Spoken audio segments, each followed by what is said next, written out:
Welcome to Stories from the Mat with Jan, a quiet place for families, educators and experts to come together and build confident learners from the very beginning. I'm Jan, let's begin. Hi, this episode is called Why Repetition Builds Confidence. Have you ever noticed when children can hear the same story dozens and dozens of times and they still ask for it again? They already know what happens, they know the characters, they know every part, and especially their favourite part. Sometimes they can even tell you when you've missed a word. So, what keeps drawing them back?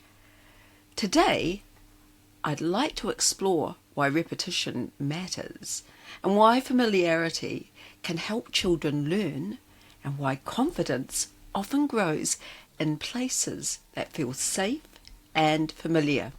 Welcome to Stories from the Mat with Jan. I'm Jan Falconer. I'm a children's author, a wife, a mother, a sister, an aunt. I was reminded I'm also a cousin, and I'm a grandmother, and someone who's spent many years watching children learn. In the last episode, I was thinking about why children return to certain stories, not just once or twice, but again and again and again. And I suggested that perhaps those stories became more than just stories. They became places where children participate, connect, and make sense of the world, which raises a very interesting question. What happens when children return? Why do they ask for the same story over and over again? If you've spent any time with young children, you'll know exactly what I mean. It's the end of the day, you're tired, everyone's tired. You've read the books so many times, you could actually recite it from memory. You suggest something new, and the answer comes back immediately. No, this one. I have to confess that I wasn't always the most obedient reader. There were some books I loved reading over and over again to my children. Dame Linley Dodd's Harry McCleary books. Dame Julia Donaldson's stories I was introduced to when I moved to the UK. The rhythm, the rhyme, the language. It's such a pleasure to read, and I really never got tired of those. But there were other books where, after reading them for the 20th, the 30th, the 40th time, I would occasionally become creative. I'd change a sentence here, add something there, invent something, and the children always knew immediately. They would stop me and tell me, "That isn't the book. The book didn't say that." At the time, I thought it was quite funny. Looking back, I think something much more important was happening.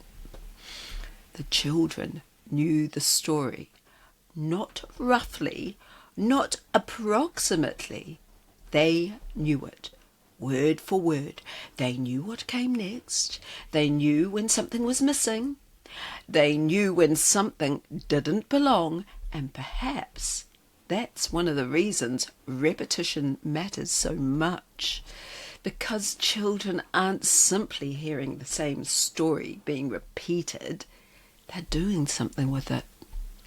I've been thinking about this in relation to some of the child development researchers we've discussed before.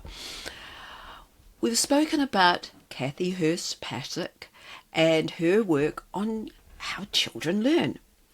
Now, one of the things I liked about her research is that she reminds us that children learn best when they are actively engaged in meaningful experiences. And perhaps that's what we sometimes miss about repetition.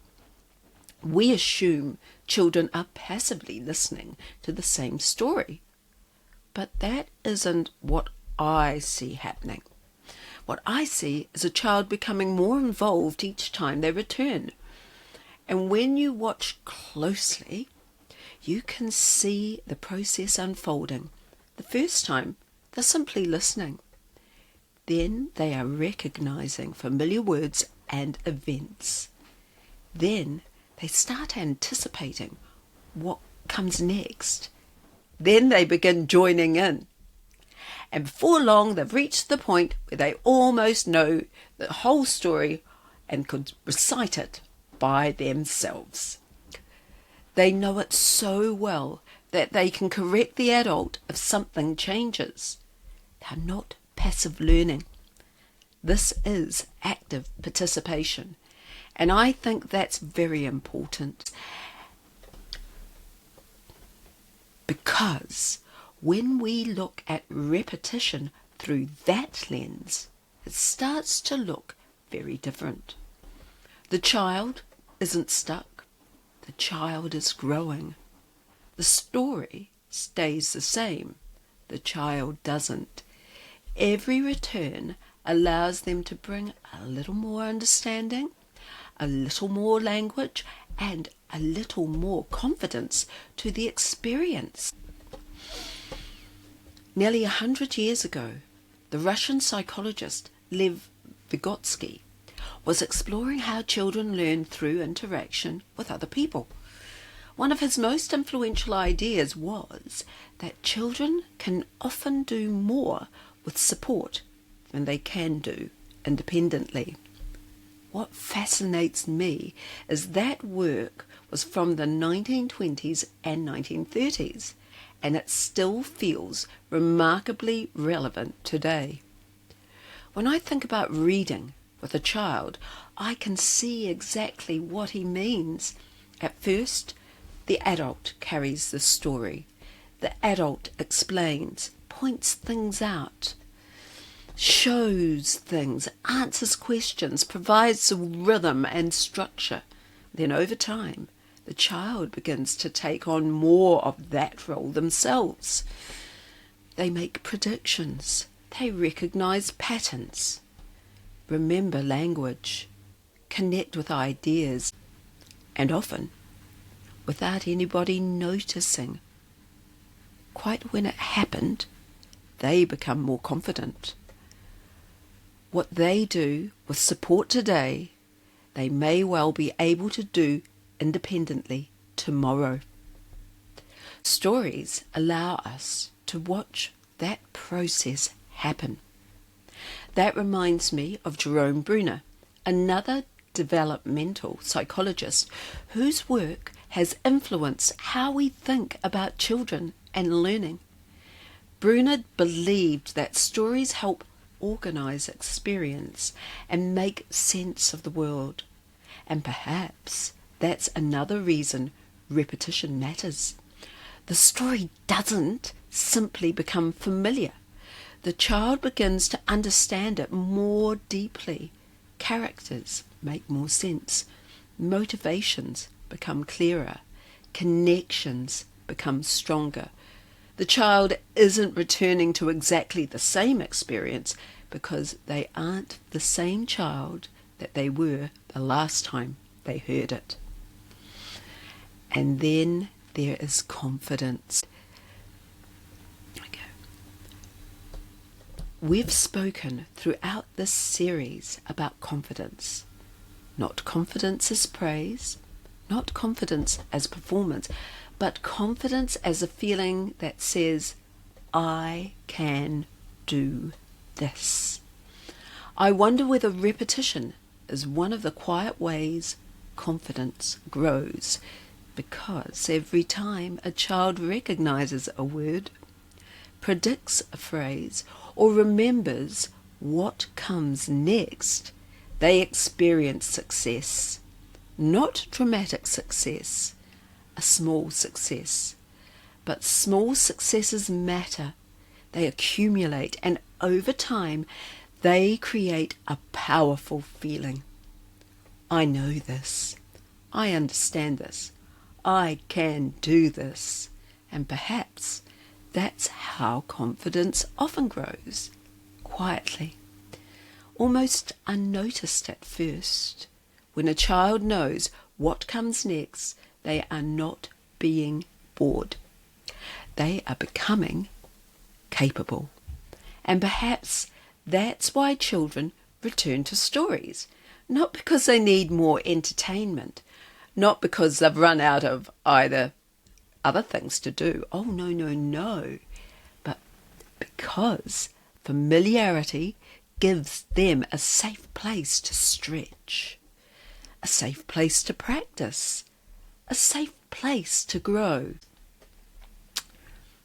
We've spoken before about Urie Bronfenbrenner and his belief that development happens within relationships.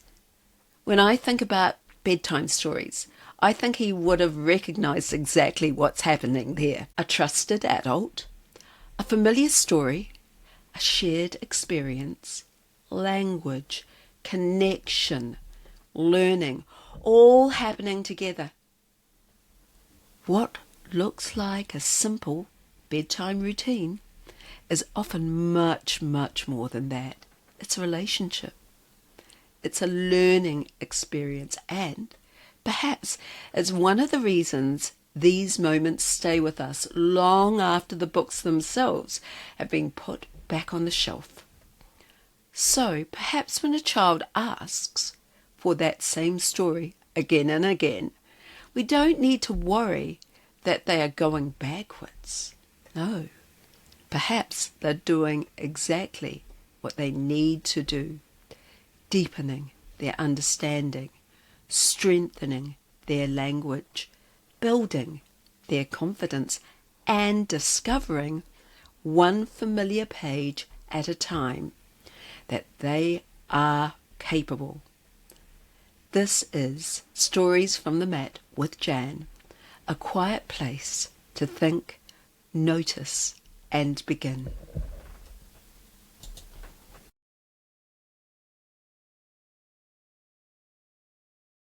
So thank you for joining me. Until the next time, take care.